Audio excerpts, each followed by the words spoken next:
Picture this, it's 1973 and the Alice Cooper Band is at the top of the world. They are one of the biggest, most outrageous acts on the planet, a gang of 5 high school buddies who clawed their way from total obscurity to international superstardom. Their recent albums like School's Out and Billion Dollar Babies were monumental successes. Billion Dollar Babies shot to #1, School's Out almost made #1.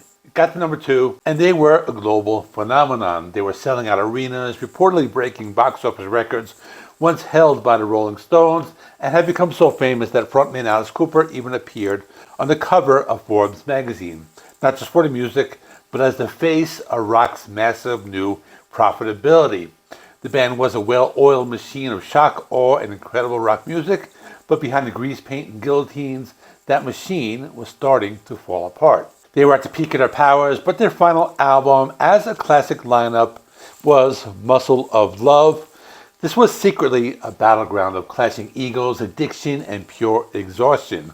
This is the story of how creative conflicts and internal demons, fueled by the relentless pressure of fame, turned a band of brothers into bitter rivals and tore the Alice Cooper group apart for good. Or at least until 2025, but it's more dramatic this way. So today I'm talking about Muscle of Love. I like to show these little CDs here. The original album, when it came out, had this really good package. It was like cardboard and all that. I don't have that.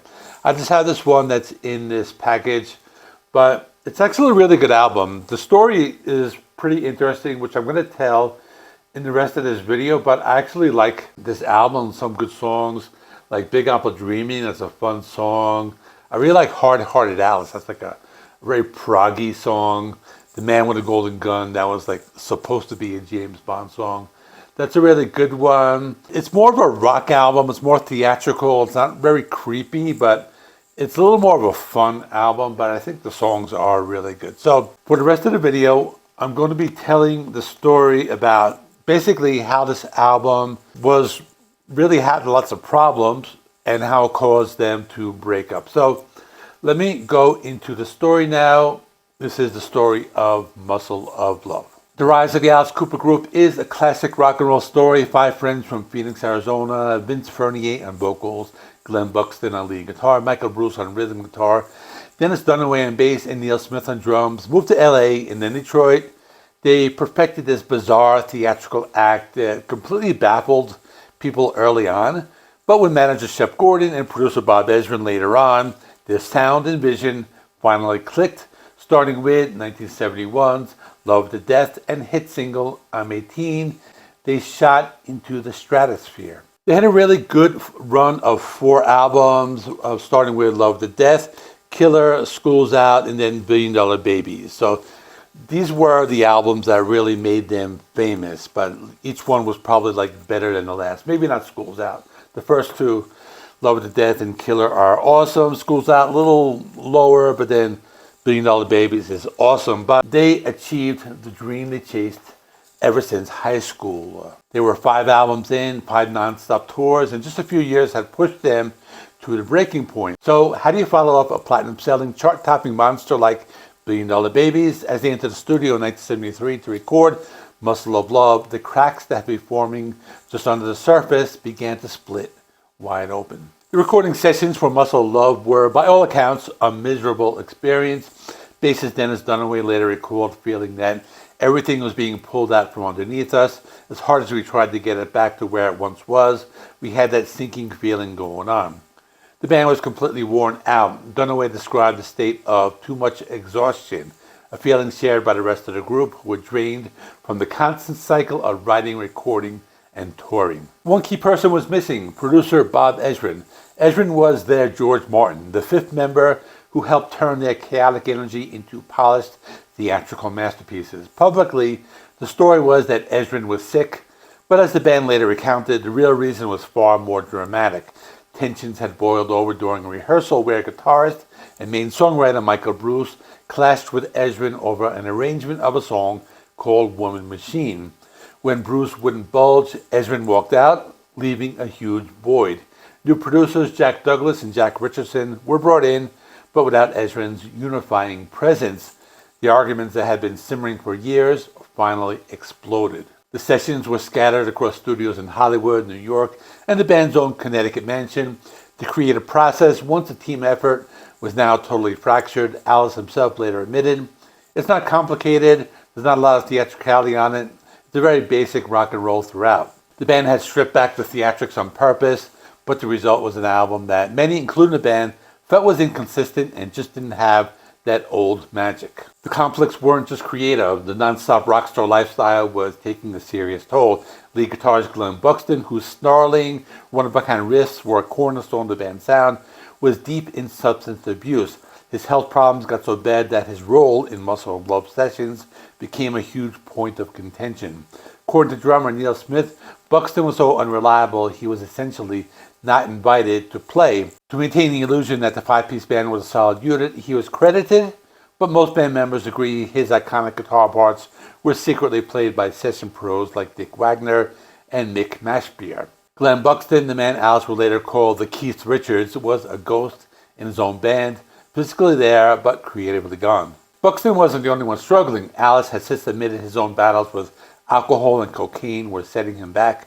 This, along with the sheer exhaustion of the other members, created a toxic, dysfunctional environment. Michael Bruce felt the songwriting was being dismissed. After the growing pain of Alice Cooper, the character started to overshadow the identity of Alice Cooper, the band. They were resentful. On top of all that, there were fights about money. The band's elaborate stage shows were incredibly expensive, leading to arguments over spending that put even more strain on their relationships. Journalist Bob Greene, who toured with them for his book Billion Dollar Baby, painted a grim picture of a group drowning in paranoia and tension. The five friends who set out to conquer the world together were now barely speaking. When Muscle of Love came out in November 1973, it still hit the top 10 and went gold, but compared to its platinum-selling Big Brothers, it felt like a letdown. The album got mixed reviews, critics pointing out a sense of fatigue and a lack of the grand theatrical hooks that had made the band famous. The tour that followed was the final nail in the coffin. The band agreed to take a temporary break to cool off and work on solo projects.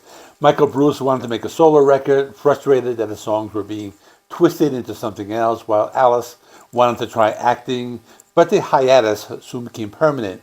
According to Dennis Dunaway, he was one of the last to accept it, holding out hope that his best friend, Vince, wouldn't really break up the band. He described the crushing realization that Alice wasn't coming back as they'd agreed. While the band was on hiatus, Alice and manager Shep Gordon secured a new solo contract. The others found out the group it was really over when Alice announced his own solo project. There were no lawsuits or public mudslinging, more of a quiet separation than a messy divorce. But for the original five members, the dream was over. The story of the Alice Cooper Band is a cautionary tale about the dizzying highs and crushing lows of fame. If you found the story as fascinating as I do, please hit the like button and subscribe for more deep dives to music history. Let us know in the comments what's your favorite song from the original Alice Cooper Band. What do you think of Muscle of Love? Do you like it, or maybe is it one of the weaker ones? It's kind of a weird album, but I think it's still pretty good. If you didn't know, the other members, Michael Bruce, Dennis Dunaway, and Neil Smith, they formed a short-lived band called Billion Dollar Babies. They only released one album in 1977 called Battle Axe, and it had material that was really meant for the next Alice Cooper Band group record, but this album didn't really do well. It didn't catch on. Then the band soon dissolved. I actually haven't listened to it in a long time. I think I might have listened to it a long time ago, but I need to revisit it. But then, tragically, Glenn Buxton passed away in 1997 from complications of pneumonia. His health was destroyed for years of substance abuse. And for bassist Dennis Dunaway, the split led to a long period of depression. In a recent interview, Alice acknowledged the breakup was unavoidable. At the end of the Muscle of Love album period, we were not on the same page lifestyle-wise. We were dysfunctional. The breakup of the original Alice Cooper group wasn't caused by one thing. It was a perfect storm of exhaustion, clashing egos, and creative differences, and the destructive power of addiction. While the end was tragic, the music they made together is timeless. For one brilliant, chaotic moment in time, five friends from Arizona became one of the biggest bands in the world, leaving behind a legacy of shock and anthems that would change rock and roll forever. And that is the story of Muscle of Love. If you want to check out my other videos in my series on Alice Cooper, check out this playlist right here. In the meantime, thanks for watching. This is the JC Rock CD and Vinyl channel where I talk about albums from my collection and CDs and vinyl. Thanks for watching. I will see you in the next one.